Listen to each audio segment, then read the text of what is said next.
네, 메딕입니다. 우리 구독자님들 새해 복 많이 받으시고요. 오늘 또 우리 민물고기, 참중고기 이야기입니다. 이번엔 짠물 이야기를 보내드리려고 했는데 지난번 영상에서 참중고기를 이야기해달라는 분들이 많으셨거든요. 그래서 민물고기 시리즈로 참중고기까지 보내드리려고 합니다. 영상 속의 물고기가 참중고기와 그 수조고요. 참중고기가 천천히 물살을 타는 모습인데 이게 처음 수조 세팅했을 때 모습이고 영상은 이때 몇 개밖에 없어요. 하지만 사진은 많이 찍어뒀죠. 시간이 지나면서 자연스럽게 이끼가 끼고 수초가 자라고 참중고기의 색도 예뻐지기 시작하죠. 사실 이 참중고기가 이름도 처음 듣는 분들이 많으실 거예요. 일반인들에게는 굉장히 생소한 물고기일 텐데 민물고기 마니아, 동호인들에게는 아마 민물고기 중에서는 가장 인기 있는 생물이 아닐까 생각합니다. 사진 보시면 아시겠죠? 채색이 굉장히 화려하고 체형도 예쁘거든요.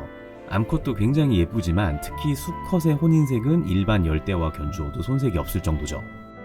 그런데 정말 놀랍게도 채색이 지역마다 다르게 나타납니다. 그건 뒤에서 다시 한번 말씀드릴게요. 특히 이 아름다운 물고기가 전 세계에서 우리나라에서만 살아가는 물고기이기 때문에 정말 사랑하지 않을 수 없는 물고기이기도 하고요. 그리고 이 참중고기는 특이하게도 각시붕어나 줄납자루처럼 조개의 몸속에 알을 낳는 물고기입니다. 그리고 이 민물조개가 참중고기나 납자루의 알을 받아주는 역할만 하는 건 아니고요. 접근한 물고기에게 자기의 알을 뿌려서 멀리 보내기도 합니다. 조개알은 갈고리처럼 달라붙는 형태거든요. 그래서 서로가 이익을 얻는 공생관계라고도 하죠. 아무튼 그래서 암컷 참중고기를 보면 이렇게 길게 산란관이 나와 있습니다. 관상어로서도 굉장히 매력적인 게 아름다움은 패시브 스킬이고 번식도 특이하고 장기 사육은 어렵지도 사실 쉽지도 않아서 딱 적당하게 신경만 써주면 건강하게 키울 수 있기 때문에 동호인의 마음을 완전히 빼앗아 버린 거죠. 자, 이제 참중고기가 어떤 곳에서 살아가는지 같이 떠나보시죠. 참중고기는 하천의 중류나 상류 지역에서 이렇게 물의 흐름이 있는 여울 지역에 크고 작은 돌멩이가 많은 지역에 살아갑니다. 비교적 깨끗한 수질을 선호하는데요. 낚시하는 분들은 강계에 쏘가리가 살고 있는 곳, 그런 곳이 딱 참중고기가 좋아하는 환경이라고 보시면 됩니다. 자, 이제 물속에서 관찰해 볼까요? 이렇게 다양한 돌과 바위가 물속에 있으면서 흐름이 아주 좋은 지역, 이런 곳에 이끼가 잘 생기죠. 이런 곳에서 보통 군집을 이루어서 살아가는데 이렇게 조금 큰 녀석들은 주로 작은 벌레들을 잡아먹고요. 어린 개체들은 벌레도 먹지만 주로 이끼들을 뜯어먹고 살아갑니다. 영상 속에 보이는 개체들이 올해 태어난 걸로 보이는 작은 개체들이고요. 물속의 조류, 그러니까 이끼들이 많이 생성되는 여름과 가을철에 이것들을 먹으면서 성장을 하는 걸로 보여요. 자, 이제 참중고기를 직접 채집해 봅시다. 슛! 이번에도 아르몽님이 도와주셨는데요.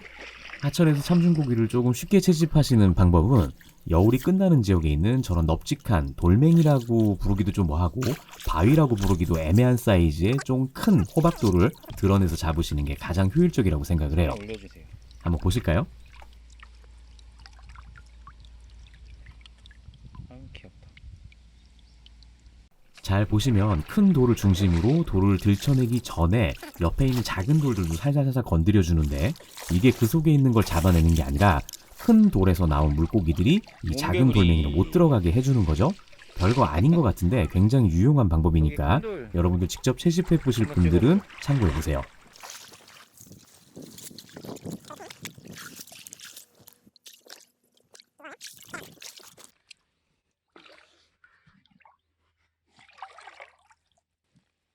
미끄럽다 돌이.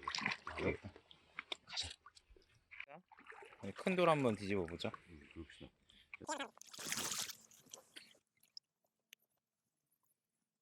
역시 예전 같지 않으시네요, 메릭님도.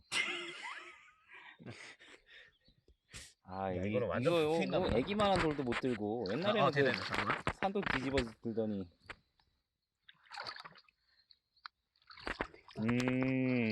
포기하시는 건가요? 지금 심경이 어떠신가요?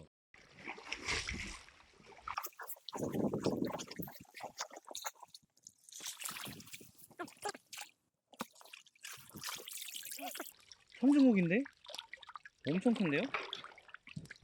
그리고 이건 저의 뇌피셜인데 요즘 들어서 참중고기가 조금 개체수가 많아졌거든요. 사실 이 참중고기가 제가 환경조사를 처음 시작한 한 15년 전쯤에는 그렇게 흔한 물고기는 아니었어요.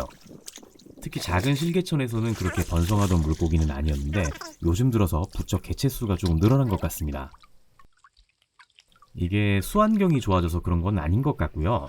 참중고기들도 조개의 산란을 하니까 납자로아까와 경쟁을 하거든요. 그런데 베스나 블루길의 출현으로 비교적 작은 납자로아까들이 피식이 되면서 참중고기가 산란 경쟁에서 유리해지지 않았나 생각을 한번 해봐요. 그렇다고 해서 절대로 참중고기가 나쁜 물고기다 뭐 이런 거 아닙니다. 오해하지 마시고요. 네, 아르몽님 닮은 메기를 아르몽님이 잡으셨네요. 자, 이제 채집한 참중고기를 한번 관찰해 보겠습니다.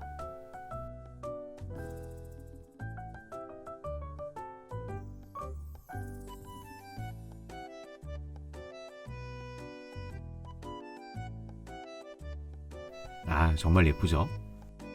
자, 이게 채집한 참중고기를 놔주는 영상 모습인데요. 잘 보시면 재밌는 게 보이실 거예요.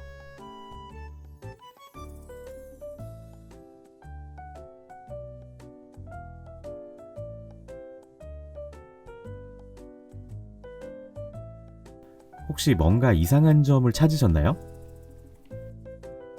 우리나라 하천, 그러니까 강계, 한강, 낙동강, 금강 이런 하천들은 수계 개념으로 작은 실개천들이 모여서 만들어지는데 각자 독립적으로 흐르죠. 이게 무슨 말이냐면 예를 들어 한강과 낙동강은 서로 물길이 공유되지 않기 때문에 여기 살아가는 어류들은 같은 종이라고 하더라도 조금씩 다른 진화를 하게 됩니다.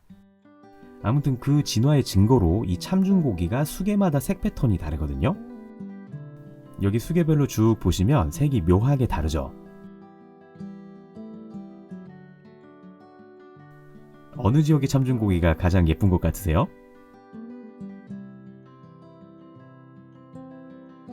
자, 아무튼 그래서 토종어라고 하더라도 다른 지역으로 옮겨주면 유전자 교란이 발생할 수 있다고 하는 거죠.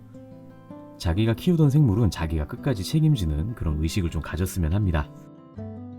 다시 사육 이야기로 넘어와서 참중고기 사육의 핵심은 수류예요. 수류를 어떻게 잡아주느냐가 가장 관건이고 물의 흐름을 타고 노는 걸 좋아하기 때문에 강한 수류를 만들어주는 게 좋은데 다만 이 녀석들이 숨을 수 있는 물살이 약한 지역들도 충분히 만들어 주셔야 됩니다. 사실 이 수조는 제가 참중고기로 수류 테스트를 한 뒤에 참중고기보다 더욱 강한 물살에 살아가는 산천어를 사육한 수조예요. 물살을 조정해서 어느 방향으로 헤엄치는지도 확인하고 먹이를 어느 방향으로 먹는지, 그리고 다 먹지 못한 먹이들은 어느 지역으로 퇴적되는지를 확인하고 있는 건데요. 마지막으로 산천어를 키우기는 했지만 참중고기를 모델로 해서 만들었기 때문에 충분히 참중고기 수조로도 여러분들이 참고를 하셔도 좋을 것 같아요. 자, 큰 돌 사이로 헤엄치는 모습들이 보이죠?